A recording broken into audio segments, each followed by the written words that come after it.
Hey guys, this is Tauna. Today we're going to be talking about the Eternal Might Precon. So this is another new Precon from Aether Drift, and comparing the two, I absolutely love this one. While the other one, the what is it, Living Energy one? Oh, I'm just not a huge fan of that one. But this one just has everything kind of nice and tightly knit and stuff together. So we've got a few different things going on here. We've got tokens, we've got discard, we've got draw and more, but it is very much a zombie tribal deck. There is some graveyard play too, but that's mostly just because zombies play with the graveyard and stuff anyway. There's some really nice reprints in here, and it has probably one of the strongest new cards, I think, in any kind of tribal deck with tokens that I have seen. It is absolutely insane. I absolutely love this one. Before we get into it though, this could be the last video you ever see from me because of the algorithm deciding that you don't want to see my content because YouTube is fickle. So why don't you just go subscribe, and then you'll be able to see all the new videos that we bring out and everything. We cover everything as soon as it comes out. I'm a little bit late on this one. I've had a big day, a very emotional day, so apologies, but yeah, it's the best way to be able to get my content as soon as possible. So this was revealed on Commander at Home. If you go check out their video, feel free to, obviously, but I cover it quicker here. We've got Temet Nakatum's Will first up. He is the face commander. He's got Vigilance, Menace. He has whenever you attack, draw a card and discard a card, and then whenever you draw a card, zombies you control get +1/+1 until end of turn. So you can very much see, you know, a whole bunch of the different themes within this deck: drawing, discarding, some graveyard stuff, because obviously you get discarding stuff, and then zombies as well. We've got our secondary commander, which I love. I think that honestly, when I do like buy this one, he's going to be the commander that I'm going to be running, because he's just bonkers. Whenever you discard a creature, you get to pay 3, and if you do create a tapped token that's a copy of that, except as a 4/4 black zombie, you can cheat out so much stuff from this. I love it. So getting into the new cards, we've got the Lost Monarch of Ifnir, which this one's just starting out really strong. Give all your zombies a flick 3, so then whenever they become blocked, they're going to deal damage anyway. At the beginning of your second main phase, if a player was dealt combat damage by a zombie, you're going to mill 3, and then you get to return a creature card from your graveyard to your hand. Already doing all that zombie stuff that we want. Priest of the Crossing here. At the beginning of each end step, put X +1s on each creature you control, where X is the number of creatures that died under your control this turn. So if you sack stuff, then it's going to be able to buff up everything else. And we're going to get a lot of like 2/2 zombies and stuff out that, boom, now we're going to get a whole bunch of +1s from them too. Prophet of the Scarrow. When it enters, draw cards equal to the number of zombies you control, or the number of zombie cards in your graveyard, whichever is greater. Just a huge zombie card draw engine. And that's one thing that you'll notice with all the new cards, is that a lot of the new cards are zombies, like better zombies, and better zombies that fit into the whole Esper colors rather than just like Dimir zombies. So yeah, we've got some more kind of white zombies going on and stuff. It's really cool, and I just love that they've kind of supported this tribal a whole bunch more. We've got Rat Tomb Mystic here, flying, and then also gives each creature card in your hand cycling. So now you can cycle that card, and then you can also create a copy of it. It's crazy. We've got Wizened Mentor. Whenever an opponent activates an ability of a permanent which isn't a mana ability, you also get to create a zombie.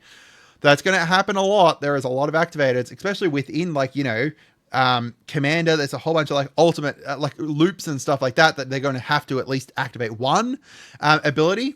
And it's also the ability of any permanent, not just a creature ability. Just as long as it's not a mana ability, boom, you're going to get so much value from it. We've got the On Wings of Gold. This gives creatures you control that are zombies or tokens +1/+1 and flying. And then whenever one or more cards leave your graveyard, create a 1/1 white zombie creature token. That's great. Create some zombies, because you're going to be able to bring back stuff from your graveyard to the battlefield. But also, you know, just give all your zombies flying, and also any tokens fly +1 as well and flying. So obviously this is meant to be like in a zombie deck, but it suits beyond just zombie decks as well. Like the +1/+1 and flying onto all of your tokens is still just a really good banner for a bunch of different decks. But the absolute insane card. First of all, I love the art. I absolutely love the art of this. It's a massive romantic. I love it.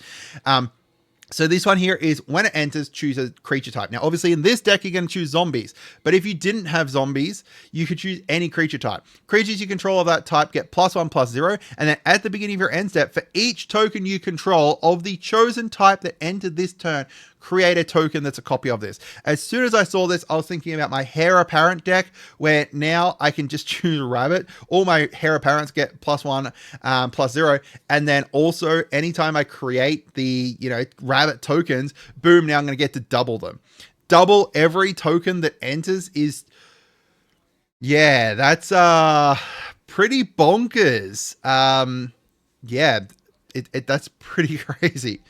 So there is one more. This is a land. For some reason, it's not a desert, which I'm surprised by, but it allows you to be able to regenerate a shade, skeleton, specter, spirit, zombie, wraith, or vampire. I think I doubled up on one of those. Either way, a great way to be able to kind of give some protection. Kind of reminds me of, Boneyard? The one that gives like squirrels, insects, etc., regenerate, which is really cool. I love it. It's a really good card. So we've got notable reprints here, starting off with the Bontu's Monument, $6, and it's also going to be able to drain people and gain new life. We've got Crowded Crypt, just a great way to be able to create some zombies, as well as get, create zombies for each decayed counter. That's really interesting. Oh, sorry, a corpse counter. Zombies with decayed counters with decayed for each corpse counter. So you can sack stuff out. You're going to build this up. It's a mana rock anyway, and then from there you can sack it later on in the game, create a whole bunch of zombies, sack them, whatever you want to do with them. We've got the Scarab God getting a reprint here. Now, someone actually suggested that I should have put this as one of the cards for upgrades. As soon as I saw, one, there's an Armor Cat based deck, and two, that is zombies, I'm like, yeah, no, Scarab God's going to get reprinted in here. A really, really great reprint, and suits the deck insanely well. Rot Hulk getting a reprint here. We've got God Eternal Okatra. We've got Crypt Breaker. So they reprinted some of the really great zombies as well. Zombie Master is a great one here. Gives Swamp Walk to all your zombies. Now, if there's anyone on the battlefield who has swamps, you're just going to be able to hit them for free, which is great. And especially because it procs that other thing that whenever your zombies deal combat damage too. We've got Grave Crawler to be able to recast it from the graveyard is great. Honestly, a great kind of way to be able to cycle this. Like you could sack this with Phyrexian Altar. Is it Phyrexian Altar, the one that creates black mana, and then recast it and just create an infinite loop of. That's a really, really easy infinite, actually. That's crazy. And then we've got the Unholy Grotto, a actual land getting a reprint in here. I think this land was from like Stronghold or something bonkers back like that. And yeah, it's like $10 card. So nice to see it getting reprinted here because it lets you just be able to grab those zombies back from your graveyard back onto the top. And then you can, you could mill them, you could bring them back, who knows, whatever you want to do. We've also got a couple other lands here with Underground River and Around Catacomb getting a reprint here that have kind of crept up in price because they haven't been reprinted in a little bit. So these were the cards that I kind of said, hey, potentially look at adding into them. And again, none of these got reprinted, which is really good. Yeah, especially Tortured Existence. That's going to be absolutely insane in this deck. All right, so getting in and showing you the actual deck. Let's switch this over to decks here. So we've got Temet obviously as the commander here. Again, it does stuff with draw cards, discard cards, and then buff up zombies. So going through the artifacts, we've got stuff that does stuff off of things proccing. We've got stuff that does stuff off of things in your graveyard as well. Godfair, so you can actually sack this to be able to find Godfarer's gift and put it onto the battlefield. Like they've included this combo in here too, which is really interesting. That's actually really interesting that they include that combo in there. We've got just like, mana rocks. We've got Maskwood Nexus. Mostly it's zombies though. So Maskwood Nexus is actually a little out of place in here, I think. Like there is some non-zombie stuff in here, but it's actually interesting that that is in here because it's mostly zombies. Crowded Crypt as well is a nice reprint. Like, just more zombie stuff. As for the creatures, most of it's zombies. There is stuff that creates zombies though, or has eternalized. So that way it comes out as a, like it's coming out as a non-zombie to start off with, but then you eternalize it later on to create it into a zombie. Yeah, it's all zombies except for the stuff that has eternalized, really, which is very interesting. Oh, and Grave Titan. Sorry, Grave Titan is not a zombie. They haven't retroactively changed that, right? No, Grave Titan is still not a zombie. I don't know why that one's in here. Honestly, like, the Maskwood Nexus is just such a weird thing to have in here. Oh, the Archfiend of Ifnir is not a zombie either, I guess, and neither Scarab God. But still, like, you're going to have 95% zombies or 90% zombies. So, yeah. But they've reprinted a bunch of really great zombies within here and just have, you know, really... It actually kind of reminds me a lot of the precons from Lost Caverns of Ixalan, the ones that were there that were actually like tribal / kindred, because they just kind of did very similar things with this, with reprinting some really great zombies in this case, and then also kind of, you know, adding in a bunch of new stuff to support zombies too. It's just really overall great. There is a little bit of a mass stuff in here just because, you know, there's zombie stuff. However, I think that like this Dreadhorde invasion, for example, it's in here, but it doesn't necessarily need to do much. Like, you're also getting synergy from just having the zombie tokens down here anyway. I think there's like one other amass thing in here. I swear I saw another. Oh, here, the Gleaming Overseer is an amass thing. But also buffs up zombie tokens anyway. So, you know, I guess there's a few things in here with amass, but they also just have synergy with the rest of the deck as well. So you're not kind of relying on building a big army. Instance could pass. Like, I think there's a lot of lands within here. There's 39 lands in this deck. Not a lot of instants to be able to protect us or be able to like recur things. Like a Buried Alive, I think would be crazy with this, but like even then, there's not a lot of. I guess there is a bunch of like single target bring things back with like some of the creatures and stuff, or like exile from your graveyard to be able to, like, for example, Scarab God, exile a creature card from your graveyard, bring it back. So like a Buried Alive would have been nice in here. And then going down into our planes, we got Planeswalker, we got Liliana that creates zombies, Miltu, great. And then our sorceries, they actually added a couple Aftermath sorceries, which is really nice. Very kind of Amonkhet kind of thing. Amonkhet, yeah. Dread summons for a mill, and then like Damn as a board wipe here.